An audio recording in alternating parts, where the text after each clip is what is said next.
सावन ही क्यों शिव जी को, मतलब ऐसे 12 महीने में से सावन ही क्यों इतना प्रिय है? पार्वती की जी की जो विवाह की जो स्वीकृति थी वो हाँ। सावन में होती है। अच्छा। और चाहे विवाह के पहले के रिचुअल हो या विवाह के बाद का प्रेम रिचुअल हो, वो सब हरियाली तीज और सावन से ही जुड़ा है। कोई ऐसे हैं जो सावन में जा भी नहीं पा रहे हैं, उनकी हेल्थ कंडीशंस हैं, नहीं जल चढ़ा पा रहे हैं, तो उतने में भी कोई ऐसा कुछ उपाय है कि शिव जी उससे भी प्रसन्न हो जाए? शिव जी के साथ कोई नियम है ही नहीं। आप मिट्टी लीजिए अपने गमले की और उससे एक लिंग तैयार करिए। अच्छा। और आप उसकी पूजा करिए। यहाँ पे दीपांशी जी मैं एक मिथ्य तोड़ना चाहूंगी। लोग कहते हैं शिवलिंग मतलब शिव का लिंग। हाँ, बहुत सारे लोग ये, और इसलिए शायद स्त्रियों को छूना नहीं चाहिए, इसलिए पूजा नहीं करनी चाहिए कि जो भी सृष्टि में आपको दिख रहा है वो ही मैं हूँ और मैं ही शिव हूँ। मैं ही शिव हूँ। कि जिसको कोई एक्सेप्ट नहीं कर रहा है, जिस रात को, जिस मृत्यु वो भी को, मैं एक्सेप्ट वो भी मैं एक्सेप्ट कर रहा हूँ।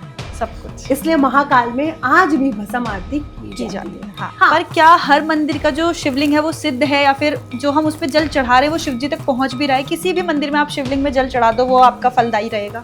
बोला तो ये जाता है हर तीर्थ से आपको बुलावा आता है तब आप जाते हो, बट उज्जैन को बहुत मानते हैं कि आप ऐसे नहीं जा सकते हो। आपकी लाइफ में चेंज लिखा है तब आपका उज्जैन से बुलावा आया। जब क्या ये सच है या फिर मतलब कुछ और भी इससे बिगड़ स्टोरी है उसके पीछे? तो हर एक ज्योतिर्लिंग का एक अलग पहलू है, एक अलग पर्पस है। हर एक ज्योतिर्लिंग की एक अलग एनर्जी है। और रील्स नहीं चलती हैं कि शिव जी ने उसको कहा तथास्तु, वो राक्षस निकलता है, फिर बाद में विष्णु जी को अवतार लेकर के आना पड़ता है। वो तो कहते हैं कि फिर से क्यों? शिव जी को लेकर के तो बैरागी है, कैलाशवासी है, मतलब कोई साम्राज्य नहीं है, कोई बड़े शौक नहीं है विष्णु जी की तरह, कोई ऐसा बड़ा वो नहीं कि वहाँ विराजमान है, कोई अवतार भी लिए तो महलों में राज कर रहे हैं, कुछ नहीं, सिर्फ बैरागी। फिर भी उन्हें महादेव क्यों कहते हैं?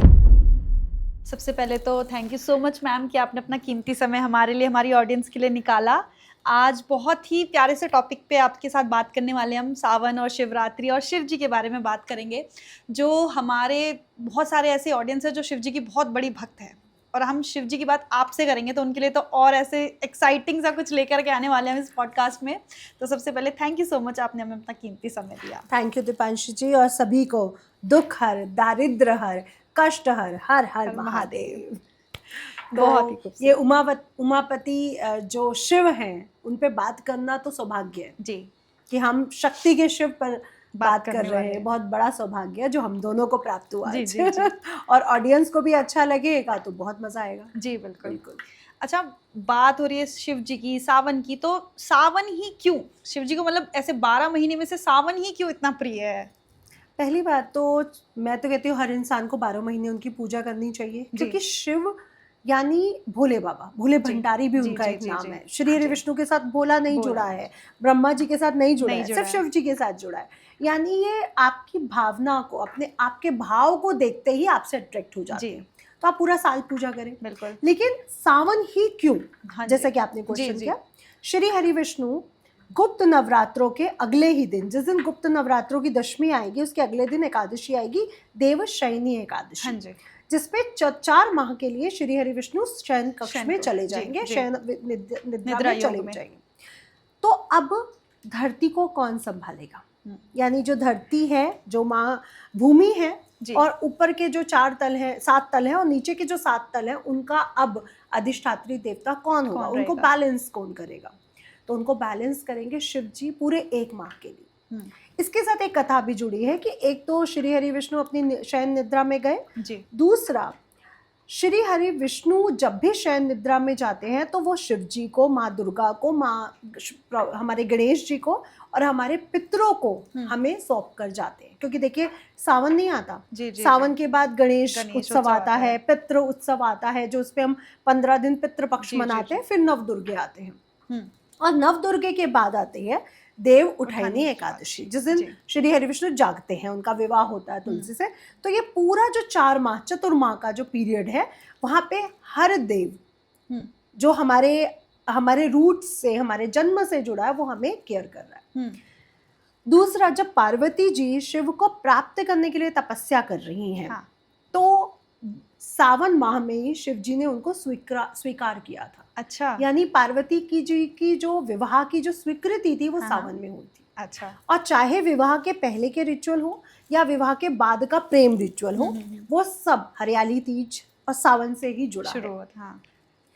तीसरी जो बेस्ट हमें कथा मिलती है, जो हमें शाक्त संस्कृति से, शाक्त विद्या से और देवी सूक्तम से भी मिलती है, वो ये मिलती है कि समुद्र मंथन में जब विष निकला, पहले तो लोगों को बता दूं कि समुद्र मंथन में सावन में ही सब कुछ नहीं निकला है, हर अलग पीरियड में निकला है, ये मेंशन है जी। सावन में विष निकला है, अब विष निकला है तो विष को संभालेगा कौन जी? दीपांशी जी विष्णु भी वहीं खड़े हैं, ब्रह्मा जी भी वहीं खड़े हैं, देवता भी वहीं खड़े हैं, शक्ति भी वहीं खड़ी है जी, जी। लेकिन विष को कोई एक्सेप्ट नहीं कर रहा है, अब पोटेंशियली नहीं है। हाँ, एक्सेप्ट करे कौन? हाँ, तो माँ तारा, जिसे दूसरी शक्ति कहा गया है, दूसरी महाविद्या कहा गया है, उन्होंने शिव जी को बोला कि ये आप ही संभाल सकते हो, इसको कोई शक्ति नहीं संभाल सकती है। तब शिव जी ने उस हलाहल विष को अपने कंठ में धारण किया। लेकिन उसी समय, क्योंकि उस ऊर्जा को झेलना बहुत बड़ी बात थी जी जी, तो वो बाल अवस्था में उनको लेके माँ तारा ने अपना दुग्ध पिलाया है। तभी दूसरी जो महाशक्ति है माँ तारा, जिसे हम नील सरस्वती, एक जटा और माँ तारा कहते हैं, वो इतनी प्रभावशाली है कि उसको तारने की शक्ति कहा गया है। वहां पे शिव जी को भी तो उन्होंने तार दिया ना कि हलाहल विष है आपके अंदर और अत्यंत गर्मी पहुंचा रहा है उनको, वो आपकी बॉडी बिल्कुल शिथिल हो चुकी है और देवता ये देख रहे हैं। तो माँ तारा ने उनको दुग्ध पिलाया। आज भी माँ तारा की साधना तब तक स्वीकार नहीं होती जब तक आप उनके शंकर, यानी जो शिशु शंकर है, जो उनके मस्तक पर धारण है, उनकी पूजा नहीं करते। अच्छा। और साथ ही साथ जब शिव जी को हमने उस कंडीशन में देखा तो देवताओं ने क्या किया? जलाभिषेक, जड़ी बूटियों से अभिषेक। और दूसरा, हमने शिव जी से क्या सीखा? जिसको सृष्टि छोड़ देती है, जिसको सृष्टि स्वीकार नहीं करती है, सृष्टि मतलब श्री हरि विष्णु जी जी जी, जिसको वो स्वीकार नहीं करती है उसको शिव स्वीकार करते हैं। यानी जो धतूरा है, बेल है, जो भांग है, जो अकोड़ा है, जो किसी भगवान पर नहीं चढ़ रहा है, उसको शिव जी ने स्वीकार किया हुआ है। जब आप अकेले हो जाते हो, जब आपको लगता है मेरा कोई नहीं है, जब आपको लगता है कि सृष्टि में सब मतलबी हैं, सब रिश्तों का खेल है, पैसों का खेल है, या सब मतलबी हैं, तो शिव ही आपको स्वीकार करते हैं। बिल्कुल। इसलिए जब हम शिव की शरण में जाते हैं तो शक्ति की शरण हमें मिल जाती है, क्योंकि आप पिता की गोदी में बैठोगे और माँ का प्यार ना मिले, माँ की करुणा ना मिले, तो ये तो हो नहीं सकता। तो उसका वात्सल्य हमसे उस समय जुड़ जाता है। और भोले भंडारी ऐसे भंडारी हैं जो ये देखते हैं कि इसने किस भाव में मुझसे क्या मांग लिया, चाहे वो असुर है, चाहे वो राक्षस है, चाहे वो प्रेत है, चाहे वो मनुष्य है, चाहे वो देवता है। आपने सच्चे भाव से मांग लिया ना, मुझे पैसा दे दो, मुझे इस लड़की से शादी करनी है, मेरे को जॉब दे दो, वो देते हैं, सब देते हैं। मेरी मदर कहती है, उनकी SBI में जॉब लगने से पहले कह रही मैंने सावन के सोमवार किए थे और मेरी जॉब लग गई थी, लेकिन मैंने उस सावन के सोमवार को बड़े उससे किया था कि बारिश हो रही है तो होने दो, मैं इतने टाइम पे मंदिर पहुंचाऊंगी। तो हम भी उस महिमा को जानते हैं कि आप जब शिव से जुड़ जाते हैं, तो आप जब शरण में हो जाते हैं, आप डिवोशन दिखा देते हैं, तो फिर वो आपको सब कुछ देते हैं। बहुत सारी स्टोरीज बताई आपने कि सावन ही क्यों प्रिय है। मतलब मुझे लगता है कि 1 या 2 स्टोरीज तो शायद लोगों को पता थी, बट इतनी सारी तो नहीं पता थी जी। तो आज उनको वो कॉन्सेप्ट तो क्लियर हो गया कि कितने रीजंस की वजह से। शिव पुराण पढ़ते हैं तो शिव पुराण में हमें बहुत सारी कथाएं मिली हैं जी, जी, जो आप सुनते जाएंगे और आपको मजा आता जाएगा। हमें तो बहुत, जितनी स्टोरीज अभी आपने बताई उनमें भी बहुत मजा आया। अच्छा, जैसा कि आपने बताया कि सावन में जल चढ़ाने से जो है वो सब कुछ दे देते हैं आपको, तो ये तो हमने अभी तक बहुत लोगों से सुना है कि हाँ आप कुछ भी नहीं कर रहे तो उनको सिर्फ एक लोटा जल चढ़ा दो, वो प्रसन्न हो जाते हैं। बट कोई ऐसे हैं जो सावन में जा भी नहीं पा रहे हैं, उनकी हेल्थ कंडीशंस हैं या फिर कुछ भी कह लीजिए आप, कोई भी XYZ कोई भी रीज़न है कि वो जा ही नहीं पा रहे हैं, नहीं जल चढ़ा पा रहे हैं, तो उतने में भी कोई ऐसा कुछ उपाय है कि शिव जी उससे भी प्रसन्न हो जाए? देखिए, आप देवी के पास जाते हो तो देसी घी का दीपक लेके जाते हो, श्रृंगार का सामान लेके जाते हो, वस्त्र लेके जाते हो, खीर उनको बहुत प्रिय है।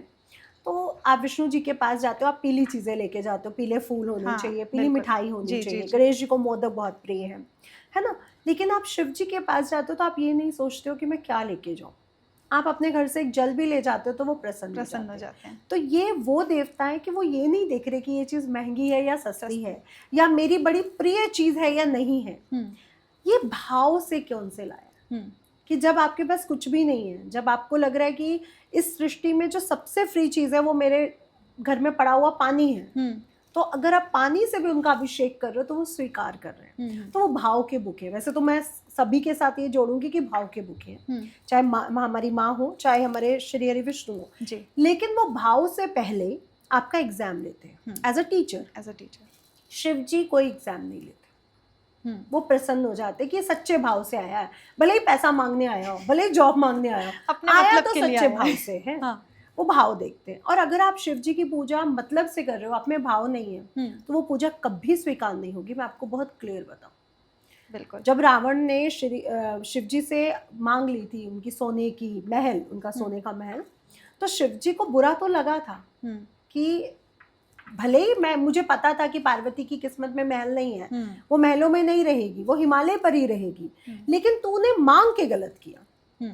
बिल्कुल। है ना? हाँ। तो उन्होंने ऐसी लीला रच दी थी, चाहे वो पार्वती जी जागृत हुई थी कि हनुमान जी की जो पूंछ है वो पार्वती जी है, पार्वती जी का वास हनुमान जी की पूंछ में है। एक्चुअली हनुमान जी ने आग नहीं लगाई थी, पार्वती जी ने ही लगाई थी लंका को आग, तो उसका महल जला। लेकिन ये चीज शिव जी को भी बुरी तो लगी थी कि भाव तुम्हारे सच्चे नहीं थे। तुमने मांग तो लिया मुझसे, मैंने दे भी दिया, लेकिन अंदर लालच था। तो कभी भी उनके पास जाओ ना, सच्चे मन से जाओ। और जो लोग कहते हैं हम तो शिव जी मंदिर जाते हैं, शिव चालीसा पढ़ते हैं, उन्होंने मेरी नहीं सुनी, मैं उनसे यही कहूंगी जिस दिन भाव सच्चा हो गया ना, उसी दिन सुन लेंगे। उसके लिए सावन या कुछ देखने की जरूरत नहीं पड़ेगी। लेकिन सावन एक ऐसा माह है जो, देखिए पहली बात तो हमें ये माह लगता है, लेकिन शिव जी का वो कुछ पल है। बिल्कुल। उनकी जो, अगर हम टाइम और स्पेस की बात करें, वहां पे कुछ पल है। तो वो जो पल आते हैं, वो माह आता है सावन माह, उसमें जो भी शिव जी से सच्चे मन से मांगता है उसको वो मिलता ही मिलता है। भाव सच्चे होने चाहिए। हाँ। अब आपने बोला कि जो लोग नहीं जा पा रहे हैं वो क्या करें? शिव जी के साथ कोई नियम है ही नहीं। आप मिट्टी लीजिए अपने गमले की और उससे एक लिंग तैयार करिए। अच्छा। और आप उसकी पूजा करिए। यहाँ पे दीपांशी जी मैं एक मिथ्य तोड़ना चाहूंगी। लोग कहते हैं शिवलिंग मतलब शिव का लिंग। हाँ, बहुत सारे लोग ये, इसलिए स्त्रियों को छूना नहीं चाहिए, इसलिए पूजा नहीं करनी चाहिए। तो बिग बैंग की थ्योरी जो हमें विज्ञान भी देता है और जो शिव सूक्तम, शिव पुराण में भी लिखा है, और देवी पुराण में भी इसका कहीं ना कहीं वो विवरण मिला है, बहुत से पुराणों में हमें मिला है कि जब बिग बैंग की थ्योरी आती है, जब सृष्टि में कुछ नहीं था, कोई ऊर्जा, कोई वाइब्रेशन, कोई भी एनर्जी नहीं थी, तब बिग बैंग एक विस्फोट हुआ जी।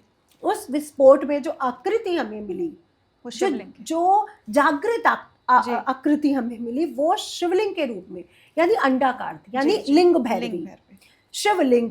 तो ये कोई उनका लिंग रूप नहीं है कि हम उनके लिंग रूप की पूजा कर रहे हैं। हाँ। हम उस समय बिग बैंग, जहां से सृष्टि की रचना हुई, उस सेकंड से उस आकृति को पूज रहे हैं।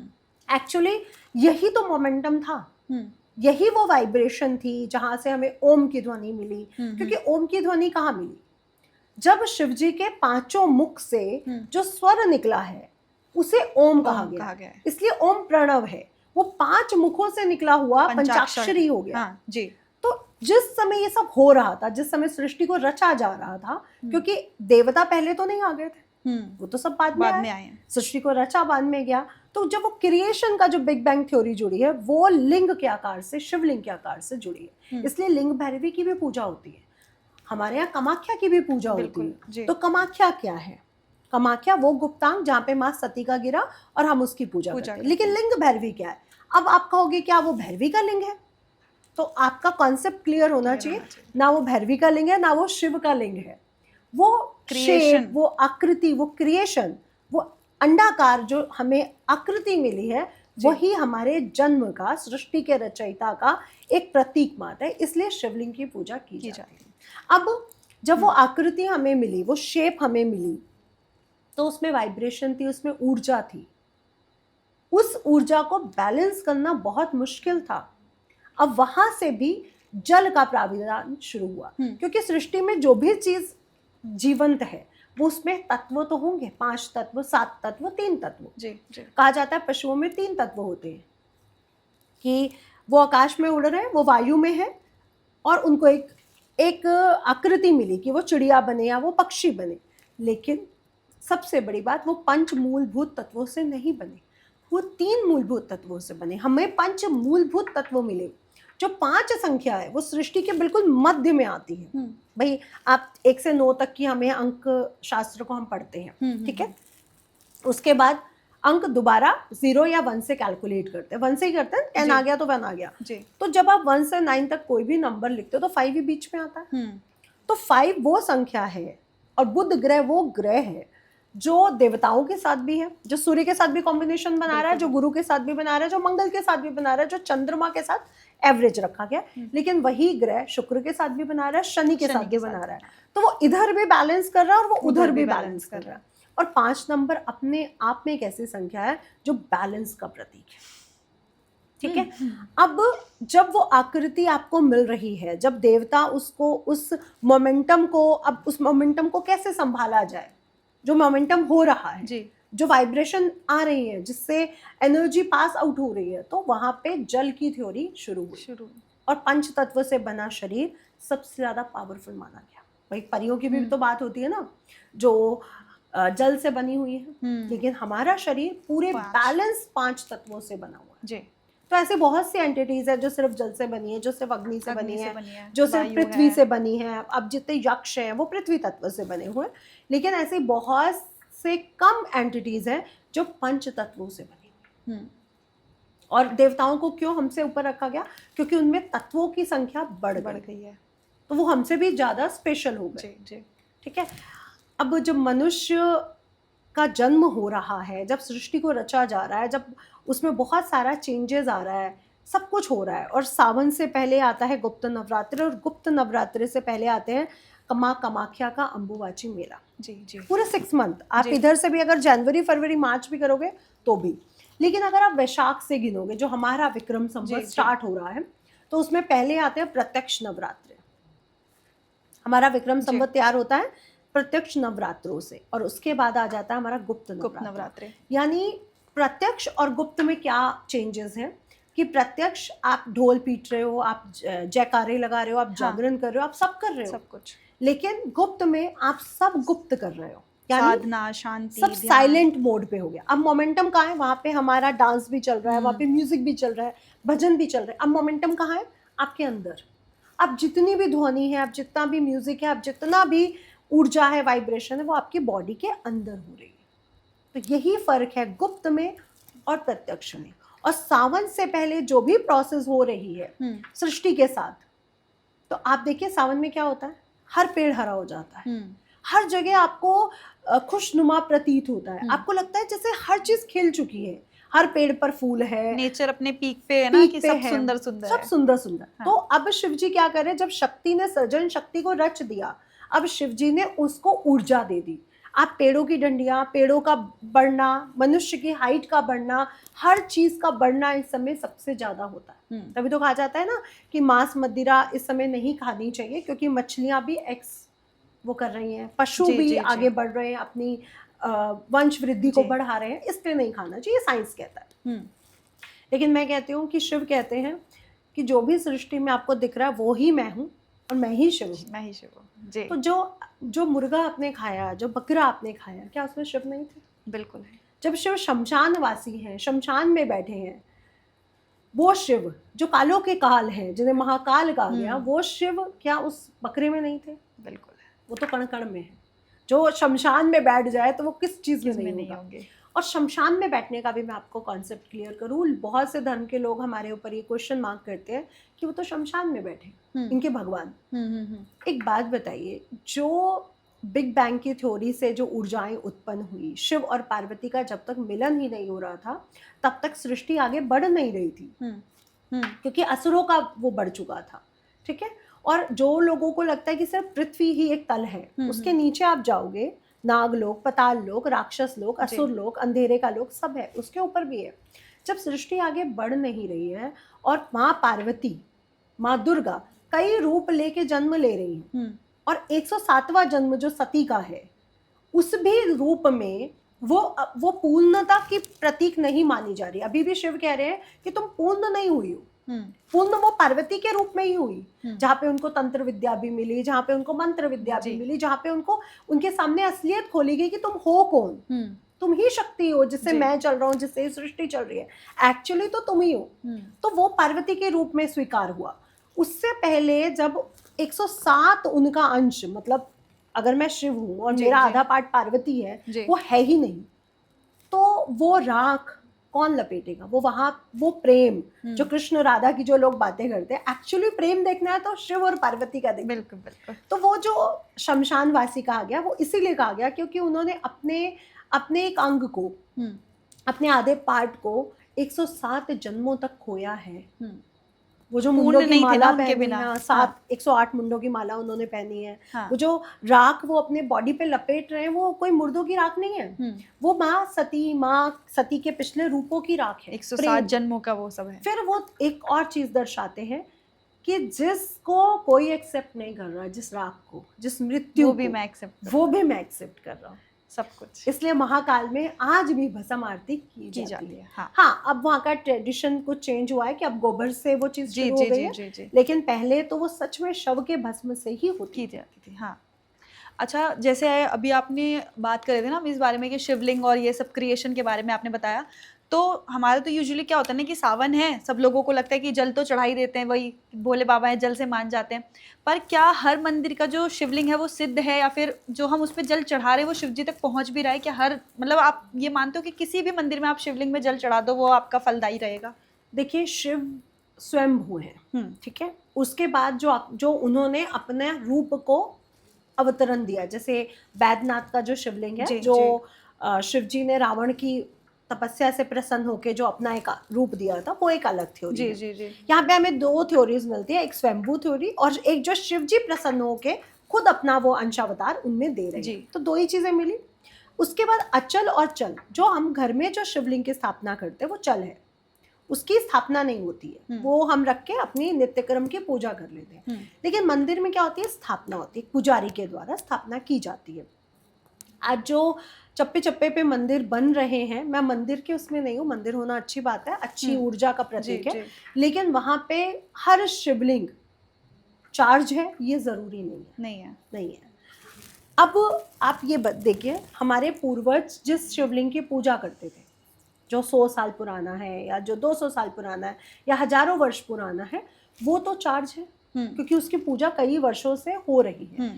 जिसकी पूजा होनी बंद हो गई, आज भी ये बोला जाता है ना, जिस यंत्र को आप रख देते हो, जिस यंत्र की आप पूजा नहीं करते हो, जिस मूर्ति की आप पूजा नहीं करते, या तो उसको हटा दो अपने घर से, या तो उसको ऐसे रखो मत, या तो उसकी पूजा करो। यानी वो भी नाराज होती है कि आपने मुझे रखा तो, लेकिन मुझे रिस्पेक्ट नहीं। तो वो एनर्जी वहां पे नहीं होनी चाहिए। तो जिस मंदिर को आज आप सोच रहे हो कि इसमें एनर्जी होगी, जरूरी नहीं है उसमें एनर्जी।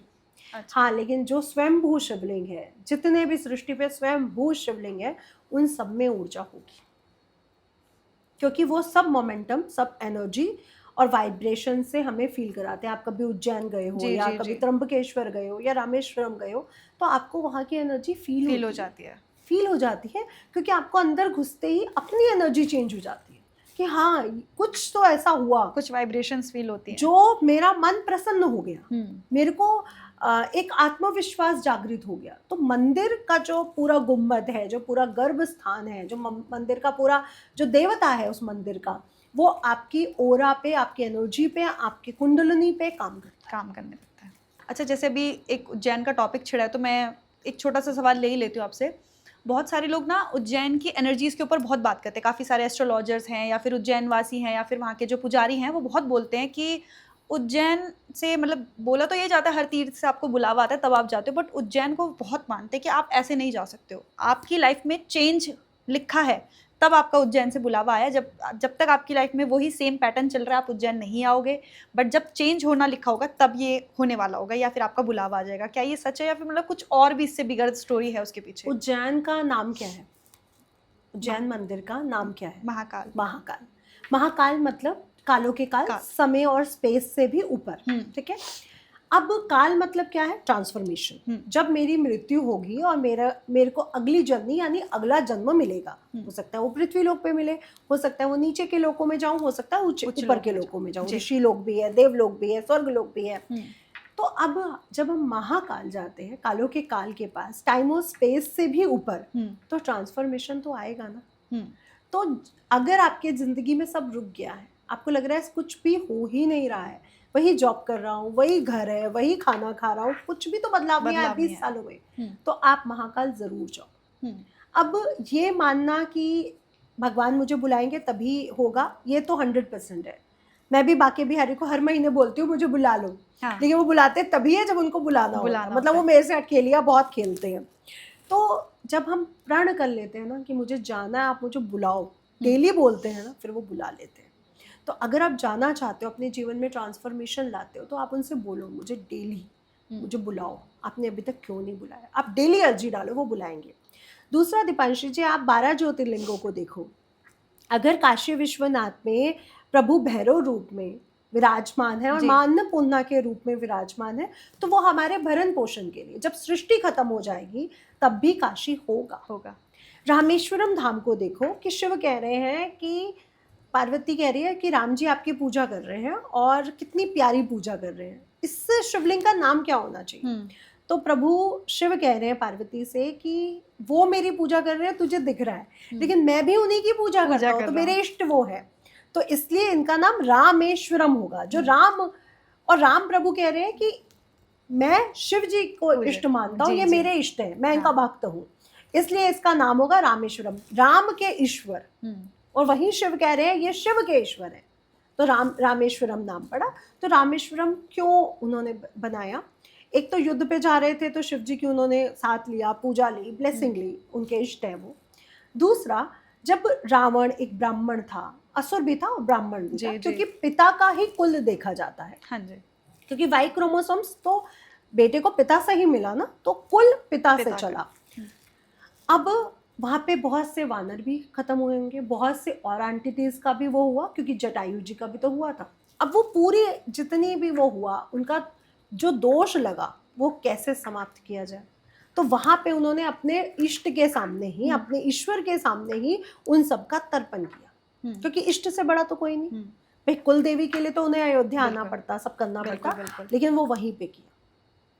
तो वहाँ पे क्या होता है, जब आपके कोई कर्ज है, ऋण है, चाहे वो पितृ ऋण है, चाहे वो देव ऋण है, चाहे वो स्त्री ऋण है, वो वहाँ पे दूर हो जाते हैं। अब वही नागेश्वरम को देखें अगर हम लोग, तो जब हमें राहु केतु से मिलने वाली दुविधाएं, कष्ट मिल रहे होते हैं, ब्लॉकेजेस आ रही होती हैं, विदेश सेटलमेंट नहीं हो रहा, आप जाना चाहते हो, आपके जीवन में बड़े अप एंड डाउन्स हैं, हर्डल्स हैं, तो आप वहाँ जाके पूजा करा लेते हो।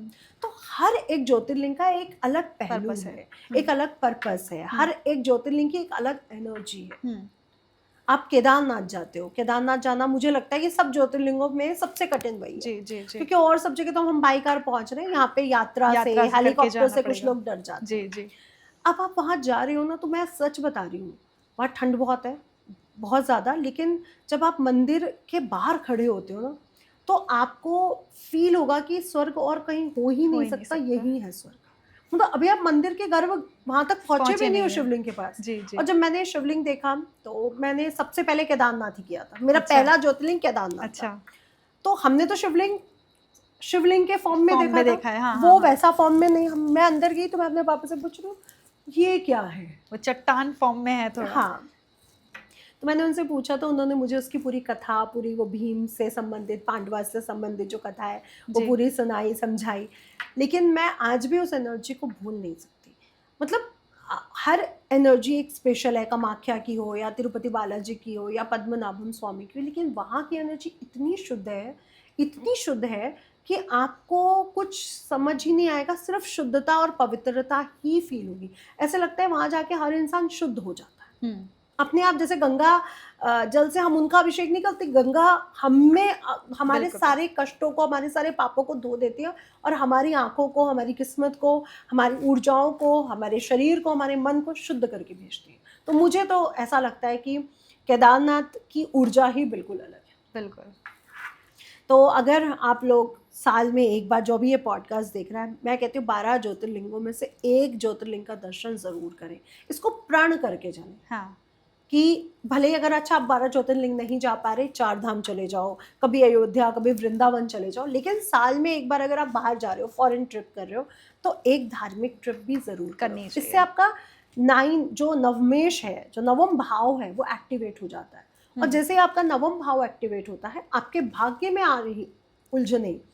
लोग कहते हैं ना मेरा भाग्य मेरा साथ नहीं देता, उनका भाग्य उनका साथ देने शुरू कर देता तो है। 12 ज्योतिर्लिंग तो सबको करनी चाहिए। और बिल्कुल। मैं बहुत बार रिपीट करती हूँ, क्यों? आप लोग कहते हो अभी तो थोड़े दिन पहले इस ज्योतिर्लिंग पे गई थी, इसीलिए कि मेरा भाग्य हमेशा मेरा साथ देता रहे, तो आप भी जरूर जाओ।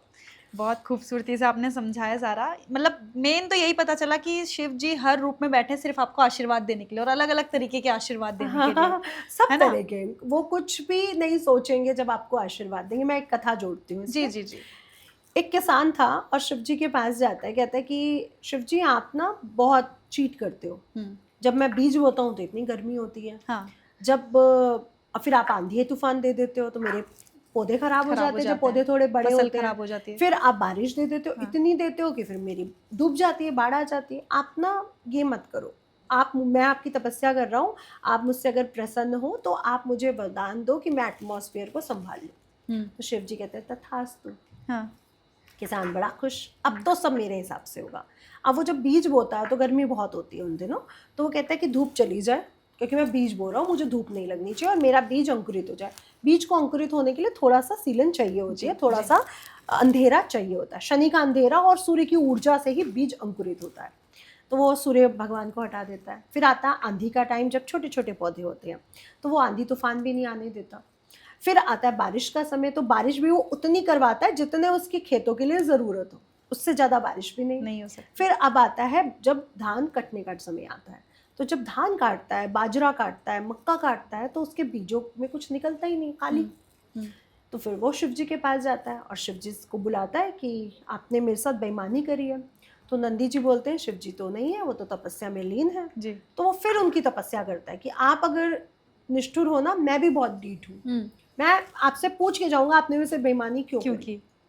तो शिव जी मन मन मुस्कुराते हैं और फिर आके खोल ही देते हैं कि आ जाओ, पूछो मुझसे क्या पूछना चाहते हो। तो कहता है आपने मेरे साथ चीटिंग करी, एक तो मुझे वरदान दिया, ऊपर से मेरे बीज सारे खाली, वो किसी काम का नहीं रहा, किसी काम का नहीं रहा। आपने कुछ तो बेईमानी करी है जी। आप ना दिखावे में भोले भंडारी हो, हाँ। लेकिन आप अंदर से ऐसे नहीं हो। हाँ। तो वो शिव जी बोले अच्छा ठीक है, मेरे से क्या गलती हुई मुझे बताओ।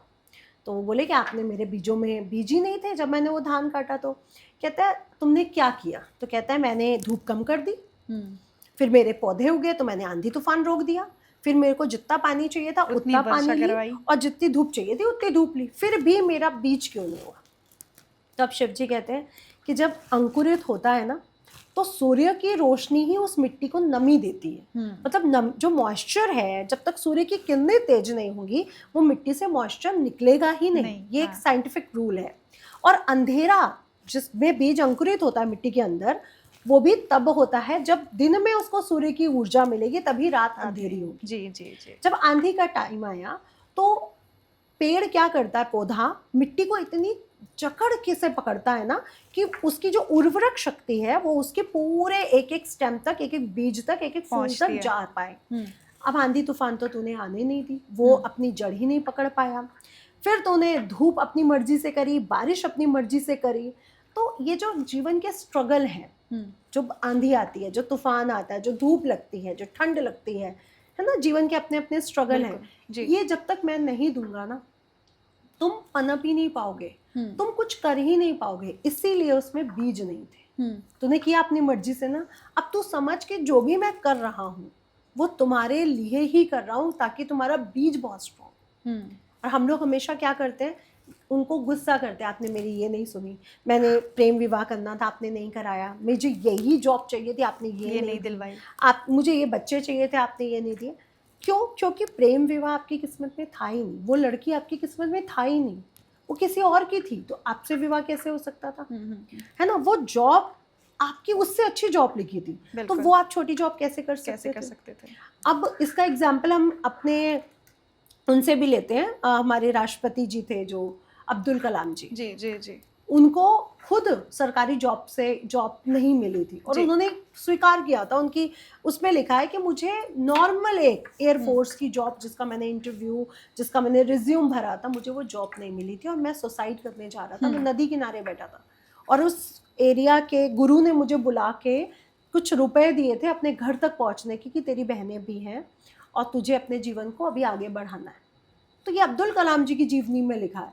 तो जब हमें लगता है कि ये हमारे साथ बुरा हो रहा है, एक्चुअली वो बुरा नहीं हो रहा होता। वहाँ पे महाकाल अपने काल और स्पेस की एक रचना रच रहे होते हैं कि ये ट्रांसफॉर्मेशन अब तुम्हारे जीवन में आएगा।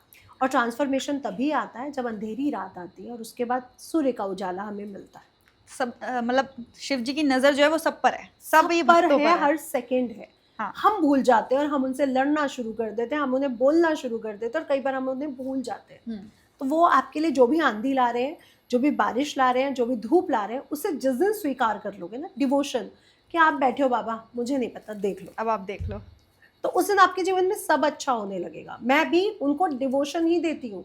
आप बैठे हो ना, क्या कर लेगा कोई मेरा, आप बैठे हो बस, ठीक है। जो ये बात है कि वो जल्दी प्रसन्न हो जाते हैं, जैसा कि है सबसे प्यारे देवता हैं कि जो सबसे पहले प्रसन्न होते हैं और सबसे छोटी चीजों से प्रसन्न हो जाते हैं। कुछ भी चढ़वा दो, कुछ आप भी, उनको, सबसे अकोड़ा, प्रसन्न। बेल पत्र, कुछ भी जो आपको फ्री में, मैं कह रही हूँ जिस मंदिर से बिल्व पत्र बाहर आ रहा है ना, आप उसको ही उठा के ले जाओ, दोबारा हाँ, चढ़ा दो, दोबारा चढ़ा दो, वो उससे भी प्रसन्न हो जाते हैं, हैं। क्योंकि बिल्व पत्र को झूठा नहीं माना गया। हाँ, तो वो उससे भी प्रसन्न हो रहे हैं। तो इससे ज्यादा आपको कौन सा देवता स्वीकार करेगा? बट क्या ये मतलब सच में एक वरदान है या फिर एक नुकसान है? मतलब मुझे तो ऐसा लगता है कि एक बहुत मीम्स और रील्स नहीं चलती हैं कि शिव जी ने उसको कहा तथास्तु और वो राक्षस निकलता है, फिर बाद में विष्णु जी को अवतार लेकर के आना पड़ता है। वो तो कहते हैं कि फिर से क्यों? एक बात दीपांशी जी, जो स्पेस और टाइम को चला रहा है जी, स्पेस और टाइम से भी बड़ा है, कालों का काल महाकाल है, क्या उसको नहीं पता कि ये कौन है? वो हमारे जड़ को नहीं जानते या हमारे मूल को नहीं जानते? तो ये तो हमारी बेवकूफ़ी है कि हम उस मीम्स को कैसे देख रहे हैं। वो तो पिता है, पिता के सामने एक शैतान बच्चा भी आएगा तो वो कहेगा अच्छा ठीक है ले देता हूँ, हाँ। और एक प्यारा बच्चा भी आएगा तो भी वो कहेगा अच्छा चल ले देता हूँ। तो ये तो हमारी बेवकूफ़ी है कि उसको, पिता को ये नहीं पता कि उसका बच्चा छल कर रहा है या छल नहीं कर रहा है, ये हमारी बेवकूफ़ी है। तो वो धृतराष्ट्र नहीं है, वो भोले बाबा टाइम और स्पेस से भी परे। तो वो हमारी हर एक ध्वनि को, हमारी हर एक वाइब्रेशन को, हमारी हर एक एनर्जी को पहचानते हैं, उनको सब पता है। लेकिन वो देते भी सब कुछ है, क्योंकि भले ही वो परेशानी में पड़ जाए, भले ही देवता आके उनको वो करे कंप्लेन कि आपने क्या कर दिया भोले बाबा जी, लेकिन वो देते भी है क्योंकि वो ये विश्वास देते हैं कि जब तक पिता बैठा है ना, संतान को हर चीज़ मिलेगी जो संतान मांगेगी। ये सबसे बड़ा दायित्व है एक पिता का। आजकल बड़े डिवोर्स हो रहे हैं, है ना? तो आप जब अपने बच्चे को छोड़ देते हो एज अ मदर या एज अ फादर, तो आपने अपने दायित्व को नहीं निभाया। और श्री हरि विष्णु में, विष्णु पुराण में ये मेंशन है कि अगर आपने संतान उत्पन्न करके उसका फर्ज नहीं निभाया एज अ फादर या एज अ मदर, इससे बड़ा श्राप कोई नहीं, इससे बड़ा पाप कोई नहीं है। देखिए, दो तरह के पापी सबसे ज़्यादा श्री कृष्ण ने उसको वो किया। एक तो संतान को उत्पन्न करने के बाद उसका पालन पोषण ना करना, दूसरा आत्महत्या करना। इससे बड़े पाप को किसी भी पुराण में वो किया ही नहीं गया। आप दूसरे को मार दो, कृष्ण जी उसको माफ कर देंगे, लेकिन अगर आपने सुसाइड किया, आपने खुद को मारा, उसको नहीं माफ करेंगे। तो अब आप बताइए जी, कि वो कहते हैं जब खुद को प्यार नहीं कर रहे हो तो तुम किसी को क्या प्यार करोगे? तो खुद से प्यार करना सीखो। और शिव जी, शिव तत्व हर उस आत्मा में है जो शिव जी को प्यार करता है। हर एक शरीर में शिव तत्व है। आपके अंदर भी एक शिवलिंग के आकार की आत्मा बैठी है, कहते हैं ना अंगूठे के आकार की आत्मा बैठी है। और साइंस भी ये बोलता है कि हमारी डेथ के कुछ सेकंड पहले हमारा जो वेट होता है, हमारी डेथ के समय, उसी समय वो 250 ग्राम वो वेट कम हो जाता है। ये साइंस बोलता है, पोस्टमार्टम रिपोर्ट में आता है, प्रूव्ड है। तो ये जो प्रूवन चीज़ है, वो जो 250 ग्राम वेट कम हो रहा है, वो क्या था? वो वही तो आत्मा थी जिसने अब उस शरीर को, उस वस्त्र को छोड़ दिया। तो शिव तो सब जगह बैठे हैं। वो काल टाइम में भी है, वो स्पेस में भी है, वो कण कण में भी है, वो शमशान घाट में भी है, वो मंदिर में भी है, वो बकरे में भी है, वो मुर्गे में भी है, वो सब में। और जो लोग ये कहते हैं कि खुद आपके भगवान भांग पीते हैं तो हम नशा क्यों नहीं कर सकते? हमारे भगवान भांग नहीं पीते। हमारे भगवान तो सृष्टि की हर एक चीज में है और सृष्टि की हर एक चीज को अपने अंदर समर्पित कर लेते हैं।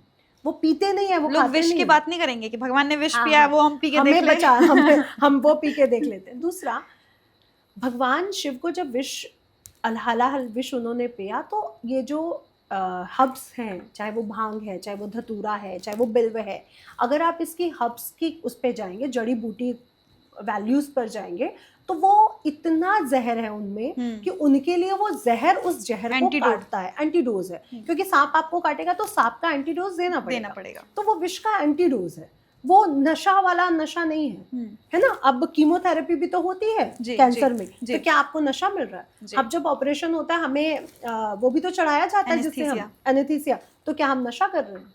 तो लोगों को ये सब चीजें मिथ्य और ये मीम्स बनाने छोड़ने चाहिए।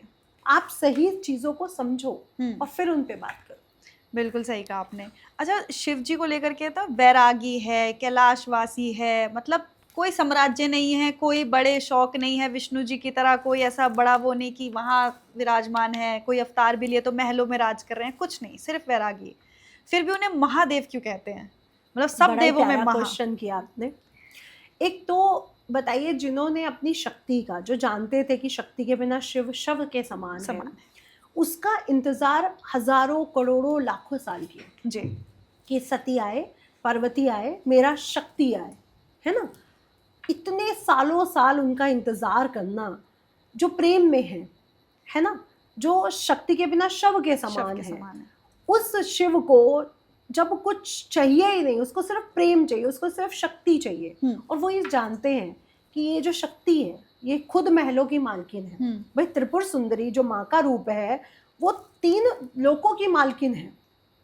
तो अगर आप इनका दूसरा वैल्यूज देखोगे, जो हमें हिमालय पर्वतों पर, जो हमें शमशान घाट में, जो हमें गंगा के किनारे शमशान घाट में, जो बनारस के एक शमशान घाट में हमें दिख रहे हैं भोले भंडारी, एक्चुअली वो तो तीनों लोकों के, क्या 7 ऊपर और 7 नीचे, सभी लोकों के मालिक हैं। वो तो असुर लोक के मालिक भी हैं, वो तो नाग लोक के मालिक भी है। तो कौन सा महल? बिल्कुल। क्योंकि अगर आप मल्टी यूनिवर्स की बात करते हैं, मल्टीवर्स की बात करते हैं, तो बहुत सारे मल्टीवर्स है जो हमारे साइंस अभी तक ढूंढ भी नहीं पाया है। तो हमें जो दिख रहा है ना, वो तो कुछ भी नहीं है। अगर भोले बाबा को पढ़ना हो, जो हम देख रहे हैं वो कुछ भी नहीं है। वो कण कण में है, वो हर उस महल में है जो सोने से बना है, और वो हर उस मिट्टी में है जिसकी आप वैल्यू नहीं कर रहे हो, जिसको आप ऐसे ही फेंकते हो। तो वो कण कण में है। जो दिख रहा है वो आपकी नजरों से बहुत दूर है। जो आदि शंकराचार्य जी ने देखा और उन्होंने चेंजेस भी लाए। लोग कहते हैं ज्योतिष चेंज नहीं हो सकती, आप एस्ट्रोलॉजर कुछ नहीं कर सकता, सिर्फ उपाय बता सकता, कहते हैं जी। मुझे एक बात बताइए, शंकराचार्य जी जब एक वृद्ध महिला के आश्रम, उनकी कुटिया में गए, उन्होंने भिक्षा मांगी, तो वृद्ध महिला ने पिछले जन्मों में बहुत पाप किया था, किसी की मदद नहीं की थी। इस जन्म में उसको दरिद्रता मिली थी, और उसकी कुटिया में, एक झोपड़ी में, एक सड़ा हुआ बेर पड़ा था।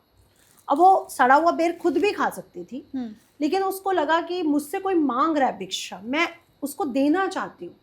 बताइए, पिछले जन्म में जो महिला के पास सब कुछ था और उसने 1 रुपया भी किसी को नहीं दिया, और इस जन्म में एक सड़ा हुआ बेर ही उसकी कुटिया में, वो फिर भी देने चली गई। तो आदि शंकराचार्य जी रो पड़े। तो उन्होंने कनक धारा स्त्रोत गाया। तो माँ लक्ष्मी ने कहा कि ये दरिद्र योग है इसकी कुंडली में, मैं कैसे इसके घर आ जाऊं? तो शंकराचार्य जी ने कहा कि नहीं, आपको आना पड़ेगा, आपको प्रसन्न होना पड़ेगा। और कनक धारा स्त्रोत से वो प्रसन्न हुई और उस कुटिया में सोने की बरसात हुई। तो हमें क्या मिला कि जब आप दृढ़ संकल्प के साथ किसी एंटिटी को प्रसन्न करते हो, तो वो हमें आशीर्वाद देती है। ऋषि मार्कंडे के माता पिता ने शिव जी की बहुत पूजा करी कि मुझे संतान चाहिए। शिव जी प्रसन्न हुए, शिव जी आए और बोले कि एक शर्त है, मैं संतान तो दूंगा क्योंकि मैं तुम्हारी तपस्या से प्रसन्न हूँ, लेकिन तुम्हारी किस्मत में तो नहीं है।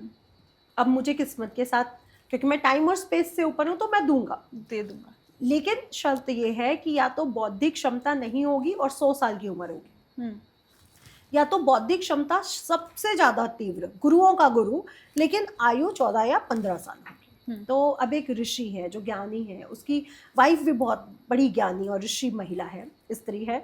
तो उसने बोला कि हमें छोटी एज की संतान दो, लेकिन जो पुराणों को, शास्त्रों को पढ़ने वाली हो, नॉलेजेबल हो। अब उनके घर में ऋषि मार्कंडे पैदा हुए। ऋषि मार्कंडे ने 14 वर्ष की आयु तक सारे शास्त्र, सारे ज्ञान को कंठस्थ कर लिया था। कोई भी ऐसा ज्ञान नहीं था जो उन्हें कंठस्थ नहीं था। तब उनको बुलाया गया कि अब तो तुम्हारी लास्ट फेज है आयु का, अब तुम कुछ दिनों में जन्मदिन आने वाला, तुम चले जाएंगे। तो ऋषि मार्कंडे ने अपनी माता से पूछा, तुम इतनी निराश क्यों, दुखी क्यों? मेरा जन्मदिन आ रहा है, आपको तो खुश होना चाहिए। तो उसकी माँ ने उनको वो पूरी वरदान की स्टोरी सुनाई। तो ऋषि मार्कंडेय ने प्रण किया कि अगर उन्होंने मुझे जीवन दिया है तो वो जीवन दान भी देंगे, और जाके शिवलिंग को पकड़ लिया। और शिवलिंग को जैसे ही उन्होंने पकड़ा, महामृत्युंजय मंत्र का आविष्कार हुआ।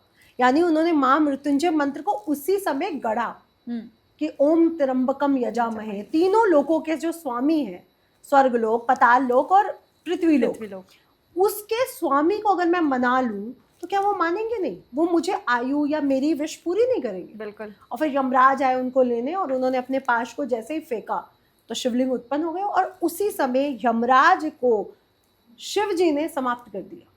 अच्छा, मतलब अगर आप यम को काल मानते हो, हाँ। तो यहीं पे उन्होंने यम को समाप्त कर दिया।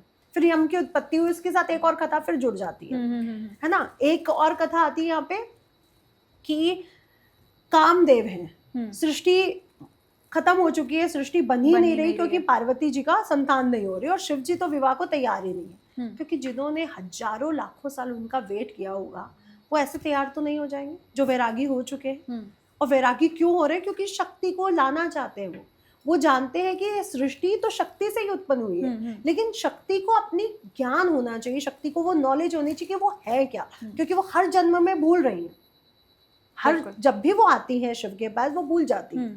तो अब उनके कुंडलिनी को जागृत करना, या मंत्र विद्या को जागृत करना, या तंत्र विद्या को जागृत करना, या किसी भी विद्या को जागृत करने का काम किसके पास है?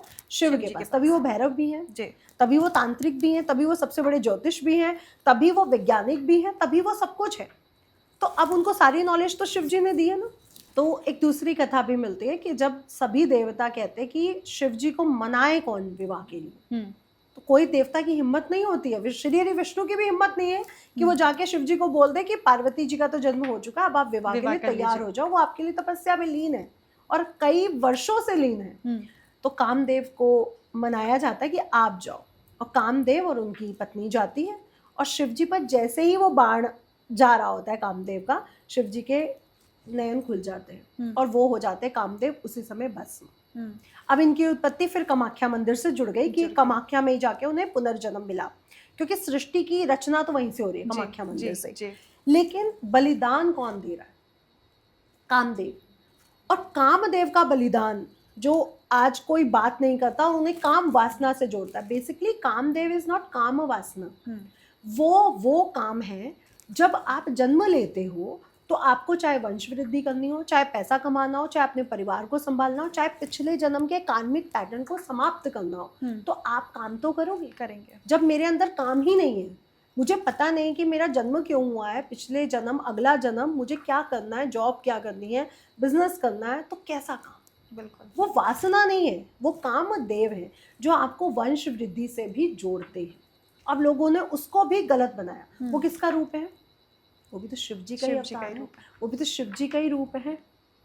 तो अब बलिदान भी कौन दे रहा है? शिव का ही एक रूप बलिदान दे रहा है, जबकि और देवी देवता कहीं पे भी बलिदान के उसमें आगे नहीं आते। लेकिन जब सृष्टि में त्रिपुर सुंदरी, बगलामुखी या माँ तारा, इन सब की अगर हम बात करते हैं, तो जो आदि शक्ति है उसे सारी शक्तियां देने वाला कौन है? सभी देवता। बिना किसी देव के वो इतनी शक्तिशाली जो आदि शक्ति है, उनको सभी देवताओं की शक्ति प्राप्त है। उनको गदा प्राप्त है हनुमान जी की, जो उनको दृढ़ संकल्प और शत्रु पर विजय सिखाती है। उनको पाश है उनके पास, जो किसी भी काल को और स्पेस को अपने मुट्ठी में ले सकता है। उनके पास तलवार है जो शत्रुओं का नाश करती है, जैसे महिषासुर जैसे असुर। उनके पास सुदर्शन चक्र है श्री हरि विष्णु का, जो पूरी तरह से आपके आने वाले दुश्मन को कुछ ही सेकंड में समाप्त कर सकता है। उनके पास त्रिशूल है शिव जी का, जो 3 लोकों में उनकी स्थिति को दिखाता है कि वो 3 लोकों की स्वामिनी है, और वो स्वामिनी किसी भी असुर का समाप्त कर सकती है, चाहे वो शुभ निशुभ हो, चाहे वो महिषासुर। महिषासुर के साथ उनका 14 दिन युद्ध चला था, और वो युद्ध कोई नॉर्मल युद्ध नहीं था, क्योंकि देवता नहीं लड़ सकते थे उस युद्ध को, सिर्फ आदि शक्ति ही लड़ सकती थी। लेकिन उनको याद दिलाना कि आप कौन हो, आपकी एनर्जी क्या है, ये बहुत बड़ा बात थी। क्योंकि जब बहुत बड़ा विस्फोट हुआ, बिग बैंग की थ्योरी जहाँ से बनी, उसके बाद जब उन्होंने रूप लेना था, अब जो निरंकार है, जिसका कोई रूप नहीं है, अब उसे किसी रूप में आना है। क्योंकि सृष्टि को आगे भी क्रिएट करना है, सिर्फ वहीं पे छोड़ना नहीं है, क्योंकि ऊर्जा तो बन गई, वाइब्रेशंस तो आ गई, एनर्जी तो आ गई, अब उसको एक शेप देनी है। तो उस शेप को लाने में कितने सालों साल शिव जी को वेट करना पड़ा, इसलिए आज उन्हें अघोरी, तांत्रिक और हम लोग वो कहते हैं वैरागी।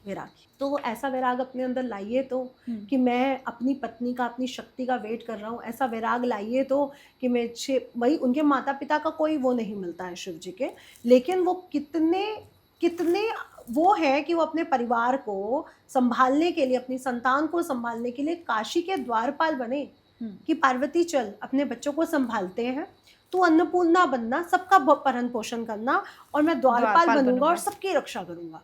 और कहा गया जब सृष्टि खत्म हो जाएगी तो उनके त्रिशूल पर काशी जो नगरी होगी वो उनके त्रिशूल पर होगी और वो अपने बच्चों की रक्षा करेंगे, लेकिन उन बच्चों के जिनके भाव बहुत बहुत प्योर होंगे, बहुत शुद्ध होंगे। बहुत ही प्यारी, आपने बहुत सारी कथाएं सुनाई हमें इस आंसर में, मुझे तो बहुत मजा आया। अच्छा, अभी तक के पॉडकास्ट में ना हमने जितने भी सवाल करे या जो भी हमने कथा सुनी उसमें शिव सबको दे रहे हैं, सबको ही दे रहे हैं। क्या कोई कभी ऐसा हुआ है जिसको शिव ने मना किया हो, कोई ऐसी कथा? पार्वती, अगर आप सती जी को भी तो देख रहे हैं, तो जब सती जी का पिता एक हवन करवा रहा है और सती जी शिव जी के पास जाती हैं, कहती हैं मेरे पिता ने हवन ऑर्गेनाइज किया है और वो शायद मुझे बुलाना भूल गए या टाइम नहीं मिला होगा, बट मैं तो जाऊंगी क्योंकि मेरे पिता का घर है। जी जी। तब शिव जी ने उनको बोला कि किसी के घर, चाहे वो पिता का हो, चाहे वो पति का हो, चाहे वो पत्नी का हो, चाहे वो माँ का हो, ऐसे नहीं जाना चाहिए जब तक वो बुलाए ना। अगर उसने नहीं बुलाया तो इट मीन्स कि वो भूल नहीं गए, वो बुलाना नहीं चाहते थे। तो उन्होंने क्या आपको दर्शाया कि सेल्फ लव बहुत जरूरी है, सेल्फ रिस्पेक्ट बहुत जरूरी है।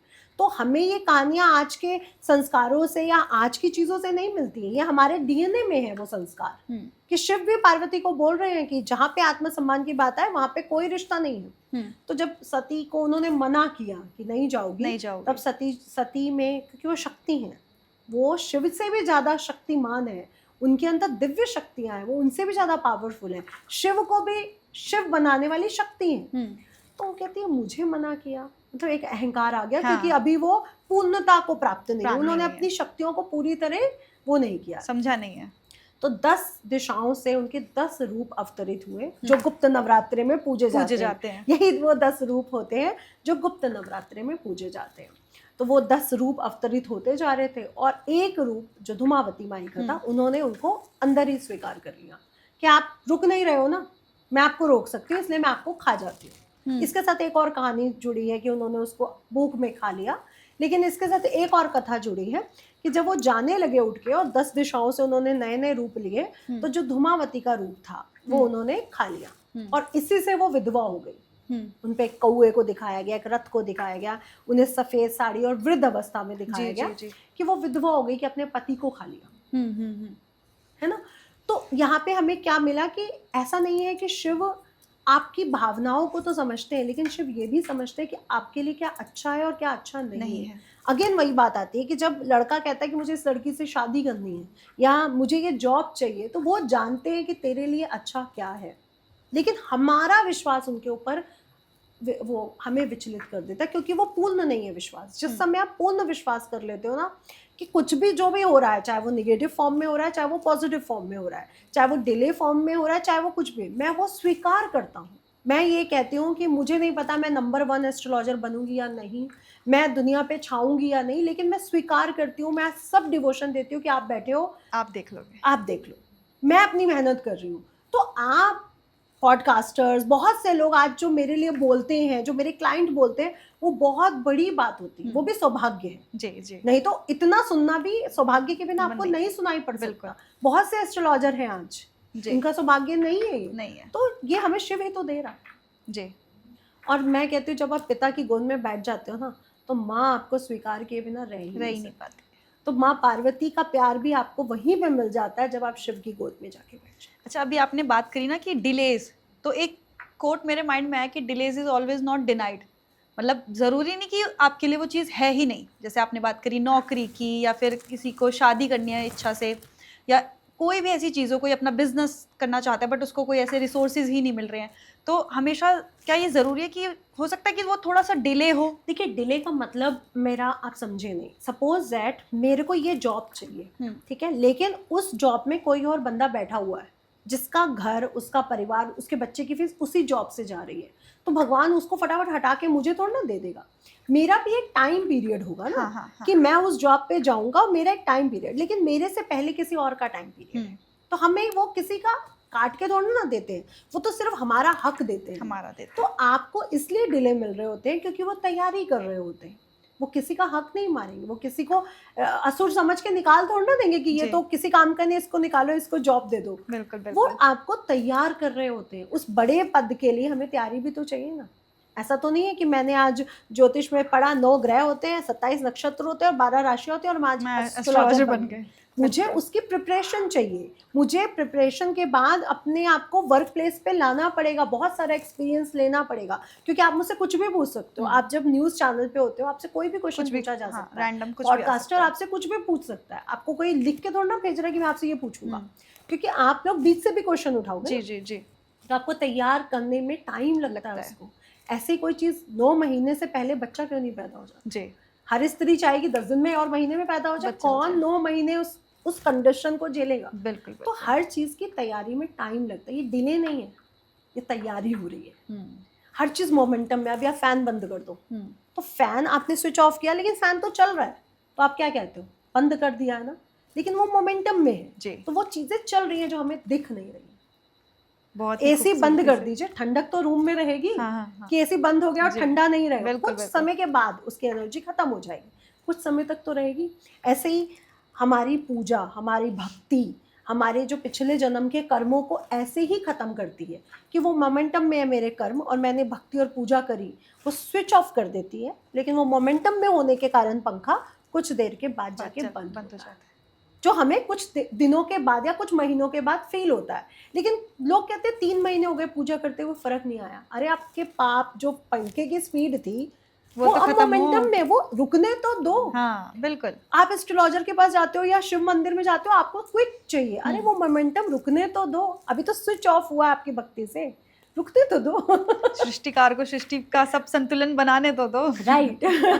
नहीं, ये उन लोगों के लिए तो बहुत होप वाली बात है, जो अभी मैंने कहा ना कि बहुत सारे लोग ऐसे डिलेज को डिनाइट समझ लेते हैं कि शायद हमारी किस्मत में नहीं है, कुछ भी नहीं है, तो वो समझेंगे कि अभी उनका कार्य जो है वो मोमेंटम पे है। वैसे भी मैं ये मानती हूँ कि आप उनसे कुछ भी मांगो, आपको लग रहा है कि मैं तो 10 लाख कमाता हूँ, आप करोड़ों मांगो, वो दे देंगे। बस आप मांगो। तो जब आपको अपने ऊपर विश्वास नहीं है, अरे मैं तो बैंकिंग, मैंने तो नॉर्मल पढ़ाई करी है, मेरी तो सैलरी 1 लाख है, वो मुझे 10 लाख कैसे दे सकते हैं? क्वेश्चन मार्क आप में है, उनमें नहीं है। तो आपको उनकी एनर्जी के साथ मर्ज होना, उनको अपनी एनर्जी के साथ मर्ज नहीं करना। बिल्कुल। लोग क्या करते हैं, अपनी एनर्जी के साथ अपने इष्ट की एनर्जी को मर्ज करने लगते हैं। ये गलत। अरे वो ब्रह्मांड के रचयिता है, 1 सेकंड का काम है उनके लिए। पार्वती जी ने उनसे बोला कि मुझे नहीं पता, लक्ष्मी जी के पास महल है, मुझे एक महल चाहिए सोने का।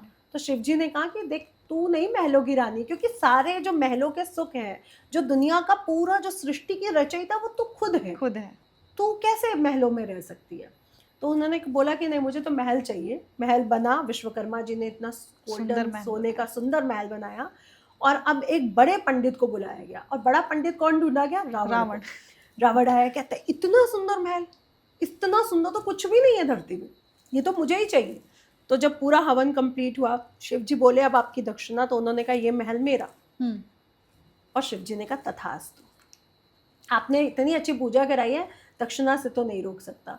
लेकिन पार्वती जी को बड़ा बुरा लगा, तू ले तो जा रहा है मेरा महल, यही महल तुझे वापस पूरा महल उन्होंने फूक दिया, जो मेरा नहीं वो किसी का भी। तो माँ वो करुणामयी है, जो प्यार भी करती है। लेकिन आपको फर्स्ट एजुकेशन कौन देता है? दीपांशी जी। बच्चा पैदा होता है, ये कलर कौन सा है, आपने एप्पल खाया, ये क्या है? एप्पल है। ये क्या है? बिंदी है ना? ये क्या है? ये टेबल है। तो सारी एजुकेशन कौन दे रहा है? आपकी मदर। तो मदर पढ़ती भी है, मदर गुस्सा भी करती है। आप पिता का प्यार देख रहे हो, तो मदर का आपका वो भी देखो कि मदर ने कितना आपके लिए किया है। हर एक सेकंड वो आपके लिए सोच रही है। एक जो नई माँ बनती है, उस औरत से जाके पूछो, हर एक सेकंड उसके दिमाग में कुछ नहीं होता, सिर्फ अपना बच्चा होता है। बिल्कुल। तो माँ करुणामयी है, लेकिन कभी कभी गुस्सा भी करती है। बिल्कुल। एग्जाम भी लेती है, क्योंकि कल पढ़ाई की कल स्कूल में एग्जाम है, पढ़ाएगा कौन? माँ। हाँ। पिटाई भी होगी और माँ नंबर भी देखेगी। बिल्कुल तो बिल्कुल। माँ बिल्कुल वैसी और है पिता से parent पहले teacher। फिर माँ क्लास लेगी। हाँ, क्लास भी लेगी और बचाएगी भी आपको हाँ। पिता की गुस्से से। डांट से। हाँ, तो बिल्कुल। माँ वैसी है, लेकिन हम लोग माँ को समझ नहीं पाते। तो शक्ति असीम है हाँ। और उनका जो प्रेम है, जो करुणा है, वो भी असीम। बिल्कुल, बहुत खूबसूरती से ये पॉडकास्ट चल रहा है। मतलब हमने शुरू शिव पे किया था, बट ऐसा हुआ नहीं किसी सवाल में या किसी कथा में हमने शक्ति का जिक्र ना किया हो। हो ही नहीं तो सकता। मुझे तो बहुत मजा आया कि बिल्कुल। दोनों शिव शक्ति साक्षात ये चाहते थे कि इसी तरह से ये पॉडकास्ट चले, तो बिल्कुल। उनकी इच्छा से बहुत प्यारा हम लोगों का ये चल रहा है संवाद। अच्छा, जैसे शिव जी की बात करते हैं ना, तो जैसे मैंने बोला ना कि वो शोर है, वो शांति है, वो सब कुछ वही है।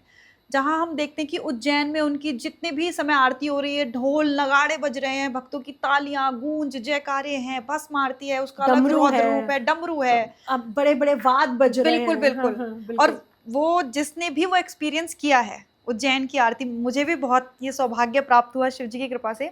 वो मतलब मैं ये चाहूंगी, आपको लगता है ना जीवन में कुछ भी एक्सपीरियंस करना है, एक बार वो जरूर करो। कोई भी आरती आप महाकाल मंदिर में अटेंड करो, बस वो एक महाकाल वंस इन अ मंदिर वाइल में वाला है। आप किसी भैरव मंदिर की भी अगर आरती देख लो ना, हाँ, वो ध्वनि, वो आरती, वो जो नाद बज रहे हैं, जो घंटियां बज रही बहुत हैं, अलग जो शंख वाइब्रेशंस हैं। बज रहे हैं, वो उसकी वाइब्रेशन ही बहुत अलग है। और अलग है। महाकाल की आरती तो सच में आपकी बहुत ही ऊर्जा प्यारी, बदल देती है। बहुत प्यारी। आपके अंदर वो ट्रांसफॉर्मेशन उसी समय से शुरू हो जाता है जब आप उस मंदिर में प्रवेश करते हो। तो अब आपका ये क्वेश्चन है कि हिमालय शांत क्यों है हाँ, कि वहां पे जब हम देखते और हैं तो हमारा सारे कैलाश मंदिर इतना शांत है, शांत क्यों और है? शिव जी के मंदिरों में इतना शोर है। तो ये शांति और शोर का जो कॉम्बिनेशन है शिव जी का, ये कैसा मतलब बैठता है। अब अगर हम कैलाश को देखें तो कैलाश एक ऐसा स्थान है जहां से वो तीनों लोगों को संभाल रहे हैं। महाकाल एक ऐसा स्थान है जहां पे वो पृथ्वी का नाभि बिंदु, केंद्र बिंदु है, केंद्र बिंदु जिससे है। वो पृथ्वी को संभाल रहे हैं। ठीक है, लेकिन कैलाश ऐसा स्थान है जहां से तीनों लोगों को संभालना है।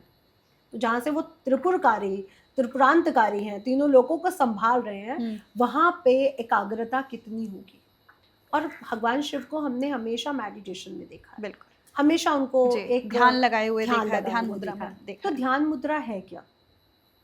अगर शिव ही सब है और शिव ही में सब कुछ है, तो अंदर ही तो सारे ब्रह्मांड है उनके, मल्टी यूनिवर्स उनके अंदर ही तो है जी। और जब अंदर इनके इतना शोर है तो ऊपर तो शांति होगी होगी, क्योंकि अंदर कितना शोर होगा जिसके अंदर मल्टीवर्स हो।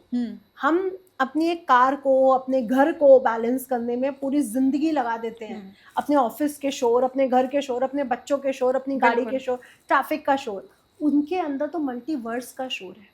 तो वो कितना एकाग्र करते होंगे सब चीजें बैलेंस करने में, जो इतनी सृष्टियों को संभाल रहे हैं, जो सृष्टियां हमें दिखती भी नहीं है। अब एलियन थ्योरी आएगी, अब आप कहोगे एलियन नहीं होते, ये नहीं होता, वो नहीं होता। आज आप जिस तारे को देखते हो वो आपसे करोड़ों वर्ष दूर है। वो जब आपको दिखता है तो हो सकता है वो खत्म हो चुका हो, वो समाप्त हो चुका हो। ठीक है, ऐसा ही थ्योरी साइंस देती है। अगर एलियंस अगर आज आपकी पृथ्वी को देख भी रहे हैं तो हो सकता है पता नहीं वो हमसे करोड़ों वर्ष कितने दूर बैठे हैं। बिल्कुल। तो जब वो हमें देख रहे हो सकता है सृष्टि शुरू हुई ना हुई हो, या पृथ्वी पर जन्म शुरू ही ना हुआ हो, या खत्म हो चुका हो। तो ये भी तो हो सकता है। तो आप ये कैसे मान सकते हो कि दूसरी एंटिटी है ही नहीं, यानी एलियंस है ही नहीं? क्योंकि विज्ञान भी तो टाइम और स्पीड की बात करता है ना, कि इतने प्रकाश वर्ष दूर अगर कोई तारा है तो जब आप उसको देखोगे या तो वो होगा नहीं, खत्म हो चुका होगा, या तो वो बना होगा अभी अभी। तो जब वो हमें देखते हैं या जब हम उन्हें ढूंढते हैं तो ये भी तो हो सकता है क्योंकि वो हमसे कई प्रकाश वर्ष दूर। बिल्कुल। तो थ्योरी तो अगर आप मानो तो हमारे शंकराचार्य जी ने एक थ्योरी दी ना कि जो चीज़ आपको दिख नहीं रही है ऐसा नहीं है कि वो है नहीं। क्योंकि परियां, अप्सराएं, यक्ष, योगिनियां जिनकी नाम हमें मिलते हैं, जो पुराने मंदिरों पे आकृतियां हमें मिलती हैं, वो कहीं ना कहीं तो है। हम उनको वो तो नहीं कर सकते। एक हम नरसिंह अवतार देखते हैं कि पुरुष जैसा शरीर है और नरसिंह जैसा सिर है।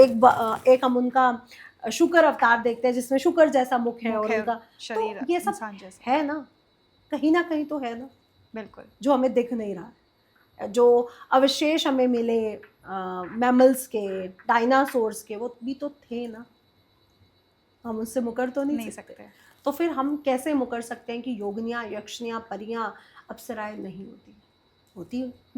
बिल्कुल। मतलब जो हमने ये कैलाश की बात करी, जो हमने उज्जैन की बात करी, मतलब ये तो बहुत और कैलाश पे जाके जैसे कहा जाता है कि आपका एज बढ़ने लग जाती है, आपको वहाँ पे जगह नहीं मिलती है। एक बात बताइए, जहाँ पे 3 लोगों के या पूरे मल्टीवर्स का स्वामी विराजमान है और मल्टीवर्स को चला रहा है, उसको एक कॉमन मैन की प्राप्ति कैसे हो सकती है? उस जगह को आप कॉमन कैसे समझ सकते हो? पहली कैसे बात तो समझ ये सकते बहुत हो? बड़ा सवाल है। क्योंकि महाकाल अगर इतना स्पेशल है कि वो जब आपको बुलाता है आप तभी जाते हो, और जब वो ट्रांसफॉर्मेशन चाहता है आप तभी जाते हो, तो आपको हिमालय कैसे बुला सकता है? बिल्कुल। आपको एवरेस्ट कैसे बुला सकता है? आप ये क्यों नहीं सोचते? वो और एक लेवल ऊपर है, वो उज्जैन एक और से लेवल बहुत नहीं, लेवल वो ऊपर कई है, लेवल कई ऊपर हो लेवल गया। ऊपर है। क्योंकि अगर वो पृथ्वी को प्रिय महाकाल है तो वो तो हर हर पृथ्वी का काल पृथ्वी है का ना। काल है। तो वो इतना लेवल ऊपर है कि हम लोग वहां जाने की सोच के भी उनको ढूंढ नहीं सकते।